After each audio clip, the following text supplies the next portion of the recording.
Welcome to the Heart of Healthcare podcast. I'm Hallie Tecco. I'm Michael Esquivel. And I'm Steve Krause. And every Monday, we bring you the latest in healthcare innovation as we sit down with entrepreneurs and industry experts. So buckle up and join us as we figure out how to improve healthcare for all.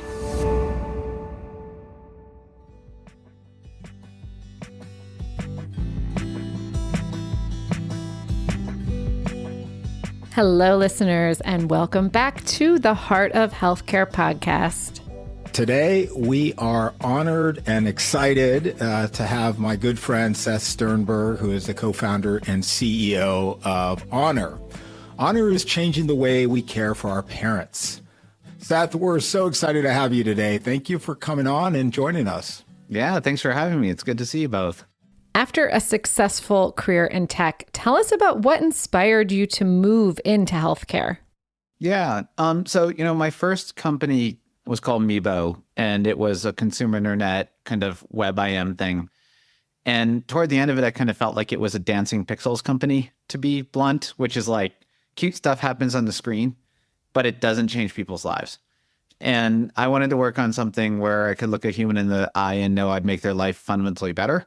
But I wanted that to be millions of humans. And then I also wanted a really hard problem because I built one that got pretty big, sold it, knew how to build companies. And so I felt like I could concentrate on kind of tackling something harder. And my other co-founders were in the exact same boat. So we looked for about 18 months for a problem that fit that criteria. I ran into an issue with my mother, and that literally just got me nervous about what would happen as my mother aged. And we realized that society just completely sucks at caring for older adults. It's like nearly a disaster everywhere. Even in Japan, it's really, really bad. And then when you do the research, it's like, wow, in Northern Europe, Asia, United States, Canada, it's all the same deal. Like we have this huge issue with society is aging, and we don't know how to take care of it. And so the inspiration to work on problems around older adults literally came from my mother, and then just doing a whole bunch of research, and it fit the criteria of, really big, help millions of people, but also really hard. We didn't realize how hard, much harder than we thought, really hard. But at the other side of it now, it's pretty rewarding too.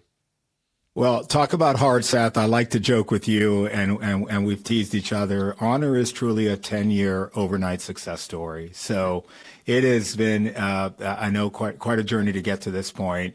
So would you share a little bit about how the business is doing and how many homes and patients you guys are engaging with? Yeah. So Honor, we provide non-medical home care to older adults. So we have people who walk into their homes and help them with what are called activities of daily living. And that's things like getting out of bed, getting food, getting dressed, bathing or showering or toileting. And these are things where if you cannot do one or two of them yourself, you cannot live in your own home. So that's why you need to get us or someone else in our industry. Honor's gotten pretty big. We go to market under our Home Instead brand, which is our consumer brand. Honor is our platform technology brand. It owns Home Instead in that network. Total size, so we do over $2 billion in GMV worldwide. We're the largest in-home senior care network of any company that exists that we know of, at least in the Western Hemisphere. Things may happen in China that I do not know about. But other than that, we're the biggest. Our recognized revenue is north of $300 million. We're quite EBITDA profitable at this point, which is a really great place to be given where the markets are. In the United States, we walk into about 35,000 homes a day in our total network. And if you then count in Western Europe, a little bit of what's happening in Asia with us, the United Kingdom, you probably add another 20,000 or so homes a day. So we take care of a lot of people, but it's really just scratching the surface. It's scratching the surface because we estimate that we're only about 5% of the market. So we're really big, but we're really small, right? And then at the same time, we only help with ADL supports right now. And the thing is we're walking into all these homes and we spend hours and hours a day in these homes that we walk into, and we could be doing so much more, right? We should be doing so much more because the need is so great. So there's just so much headroom for where we can go with the company. And that's what you mentioned 10 years. 10 years is a long time for an entrepreneur, but there's so much Not in more healthcare. we can do. So Yeah. Here, here. Yeah. I like that you said you were looking for a hard problem. And it probably has lived up to its expectation. Healthcare is impossible. One thing I'd love to talk about is, the home healthcare workers have traditionally been so undervalued and underpaid. Yeah. And that has been, a huge issue with retention, with, just fairness and equity upon those sort of workers. How are you approaching this otherwise, kind of low wage job differently? Yeah.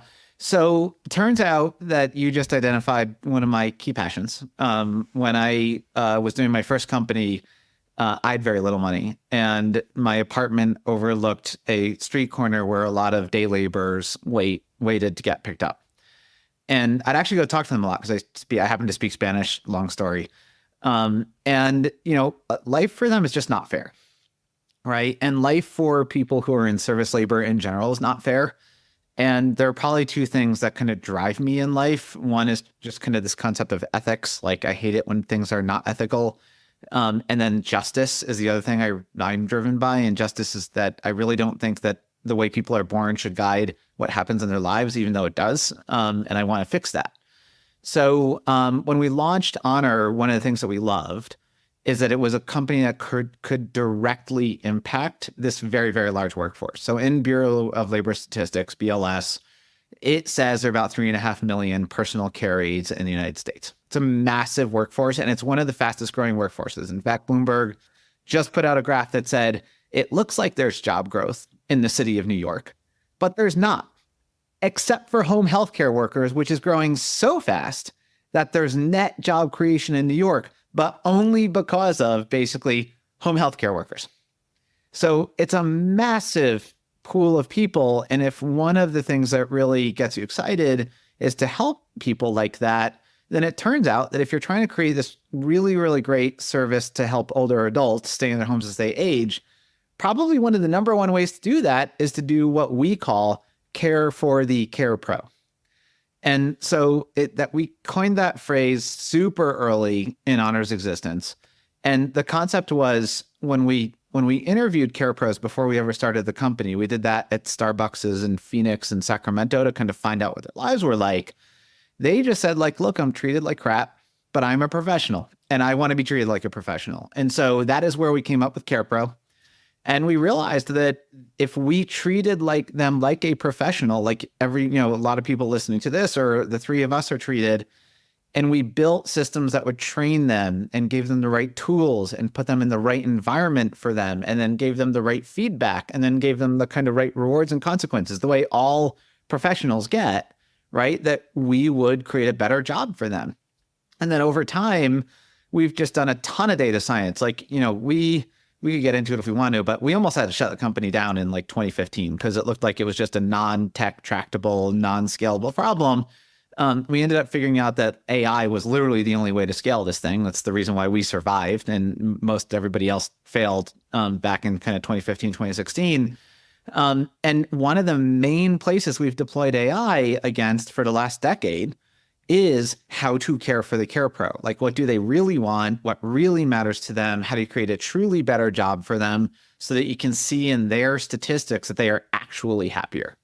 I'd love to hear more about that. I do. And what is that software that you've been doing since 2015 that literally saved the company? We got very quickly to about $10 million in run rate. The approach we took was just launch a home care company in the SF Bay Area. Let's see what happens. And we get to $10 million in run rate and everything's falling apart. And it was just, we were tearing our hair out. It's like a care pro would take a job and then bail on it, a day later. So they'd say yes, but then not go. And then one customer would love Janet, the care pro. Another customer would hate Janet, the care pro. And it's like, is Janet a good or bad care pro? We don't know. And so what we ended up realizing is this is a completely human heterogeneous problem. There's actually, Janet's good for maybe, your mom, Hallie, and she's not good for my mom. And so what we recognized is AI this is AI 2015 AI, not the Gen AI we talk about today. We could talk about that if we want to. But AI is the only way to get out from just, is this a good or bad care pro? And rather, is this a good or bad care pro in different circumstances and under different conditions? And so then that actually let us put care pros into conditions that they were better for, where they were more likely to succeed. It's kind of like if you stick me into an analyst role, I will fail in 2 seconds, right? I'm an okay entrepreneur. I would be a terrible analyst. And it's the same deal for a care pro, right? Like stick them into a home that's appropriate, they'll shine. Stick them into a home that's not appropriate, they won't do well. And then there's other stuff that, I'll give you guys one other example that's like really important. We recognized really early on that care pros would kind of tell us one thing, but then they would actually act in a different way. And so an example would be they'd say to us, look, I never want a job on Saturdays. And initially we were like, okay, so don't give them offers for jobs on Saturdays.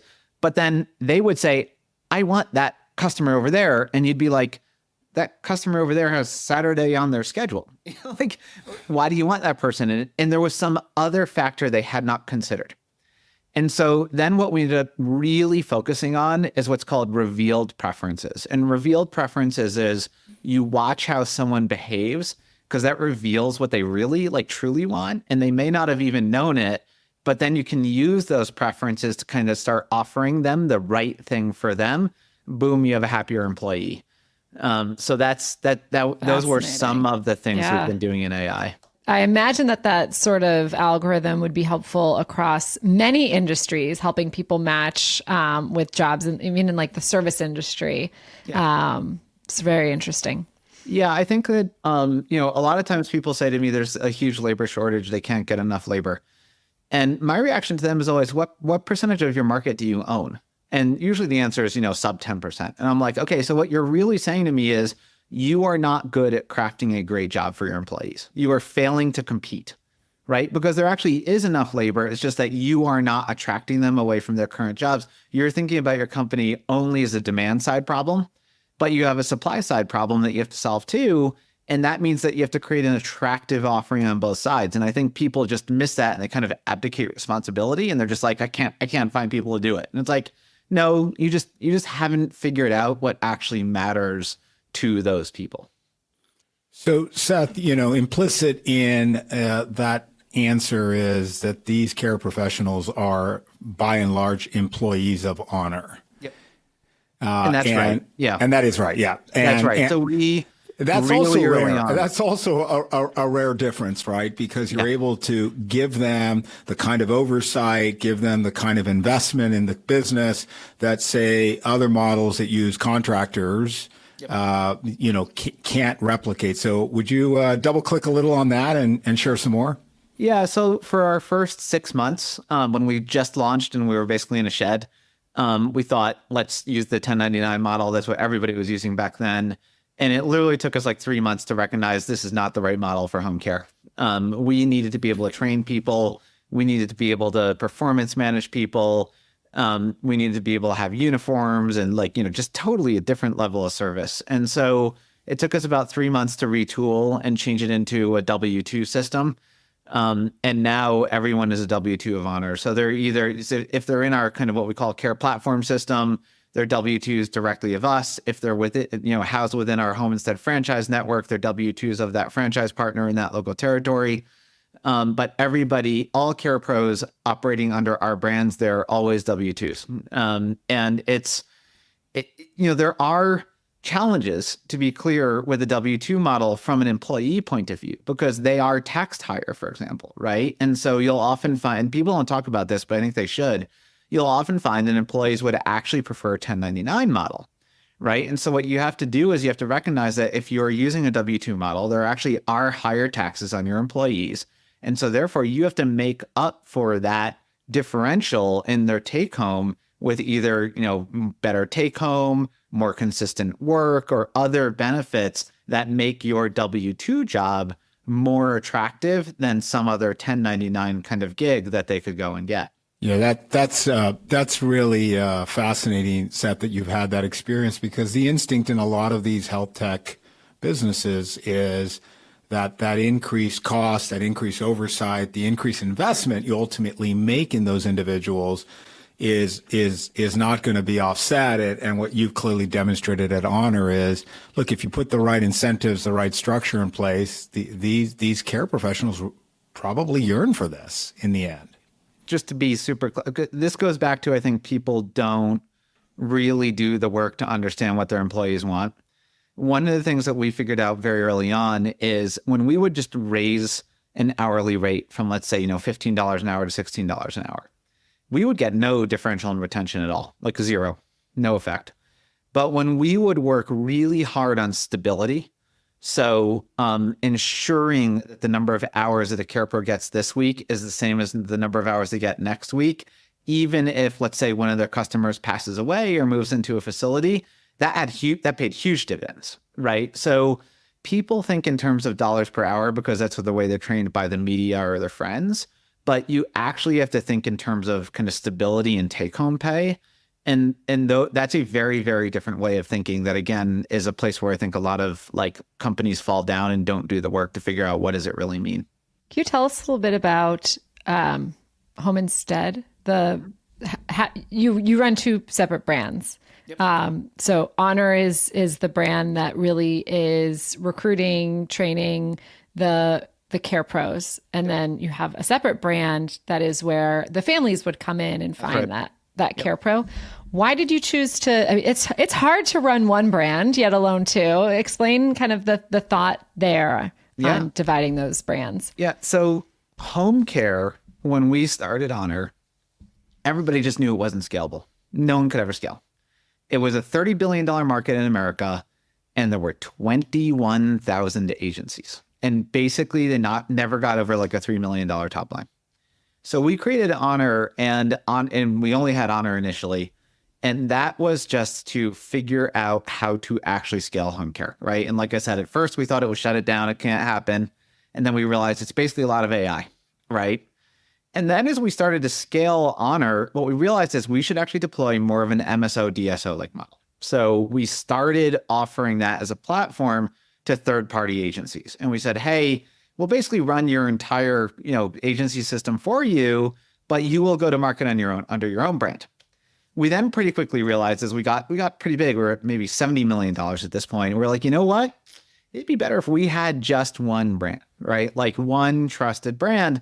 And fortunately, we were growing so fast that we could then go buy the largest network and the largest brand. And so then we went and bought the Home Instead franchise network and then began writing our systems into the Home Instead franchise network. So now we write technology that enables that entire network to be more powerful, serve clients better.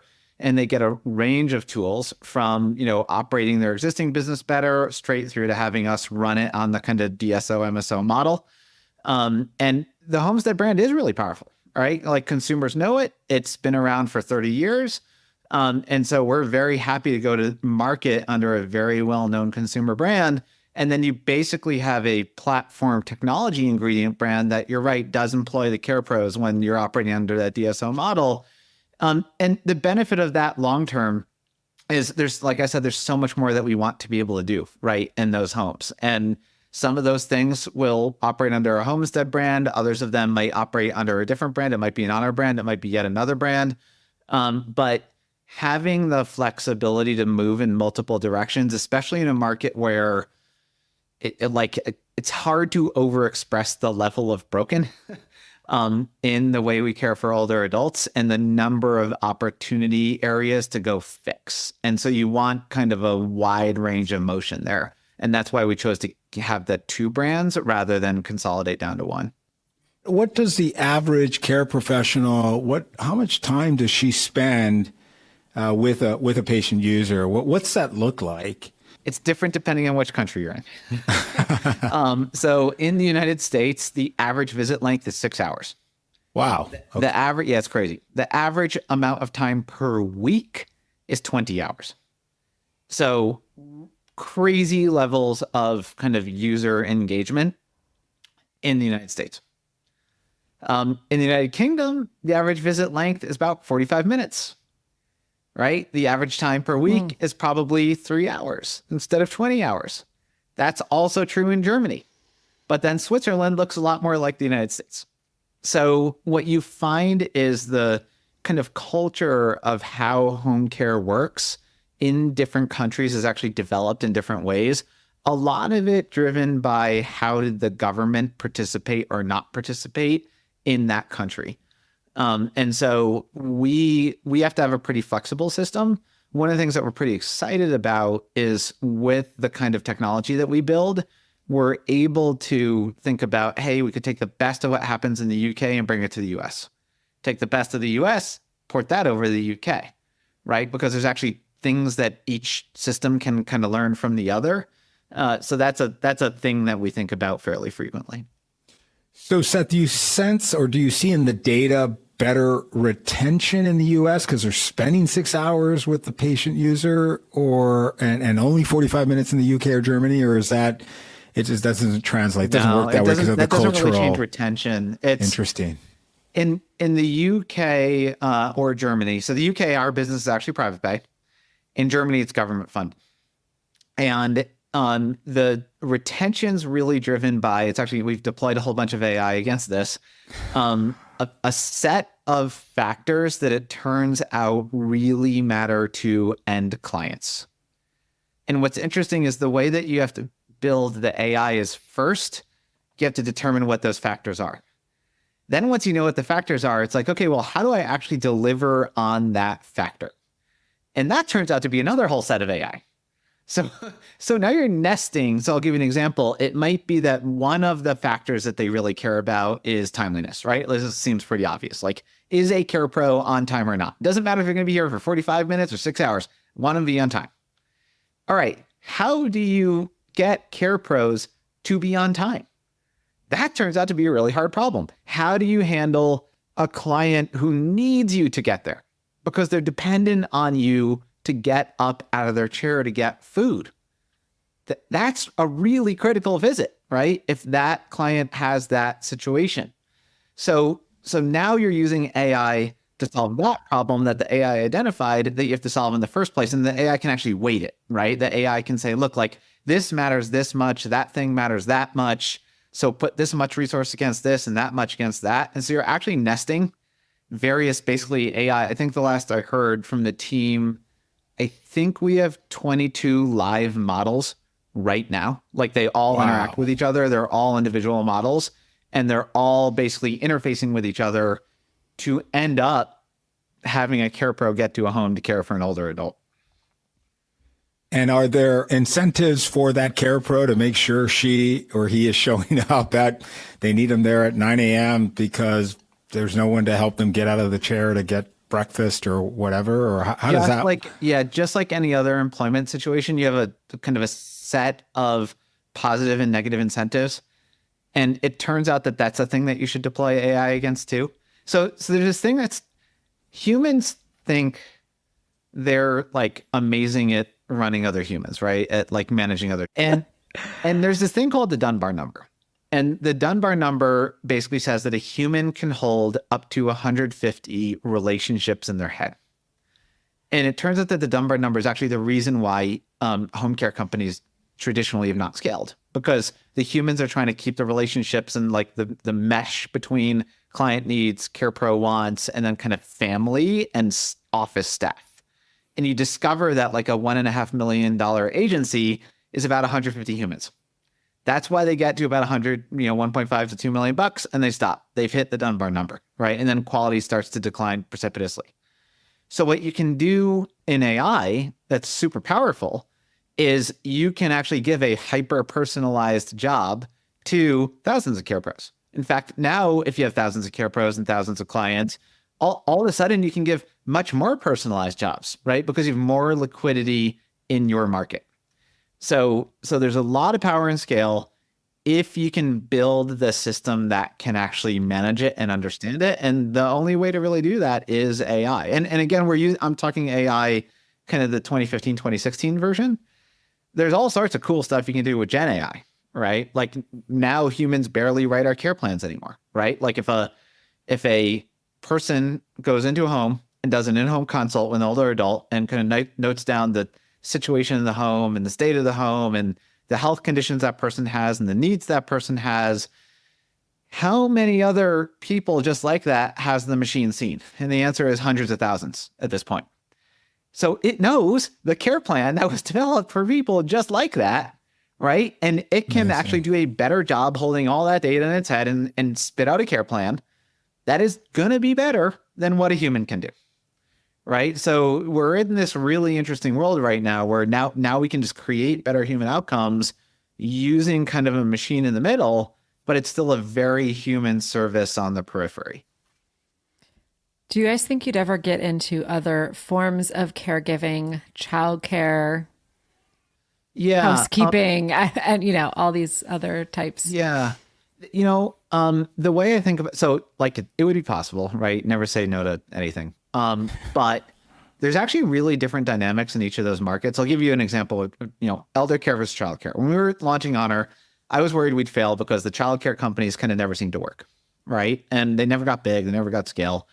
So maybe that meant you couldn't ever get scale in senior care either.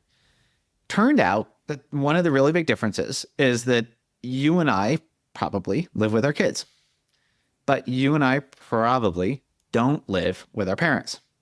And that creates all sorts of differences in terms of how you have to think about managing care for your kids versus your parents and what kind of service you would need to do it. So it's actually kind of a different problem with a different set of needs. When I think about, places that we can expand into and the ones that kind of I knee-jerk to, I knee-jerk much more around, look, we're in homes for hours and hours and hours a day, and we're in a ton of them. We're probably, I don't know this to be 100% certain, but we're probably the single biggest kind of source of older adults that's aggregated in the United States, where it's just like, look, 35,000 people in one day, right? Like they're there. And that's, of course, growing.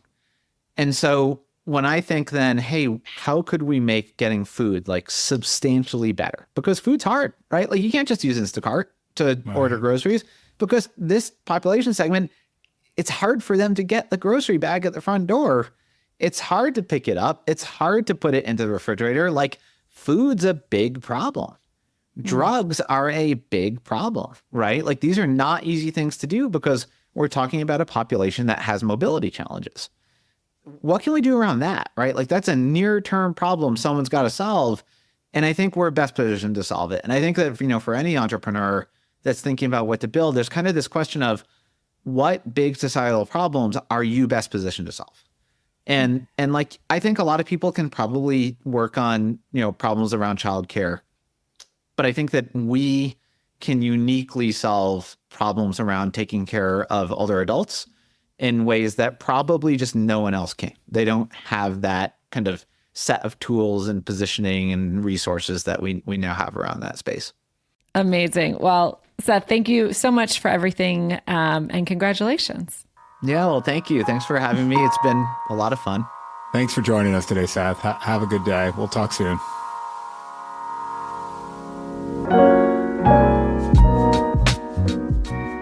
Thanks for listening to The Heart of Healthcare. If you enjoyed this episode and you'd like to support the podcast, please leave a rating and review, and don't forget to subscribe. The Heart of Healthcare is produced by Hallie Tecco and hosted by Michael Esquivel, Steve Krause, and Hallie Tecco. The show is engineered, edited, and mixed by Kyle Moore.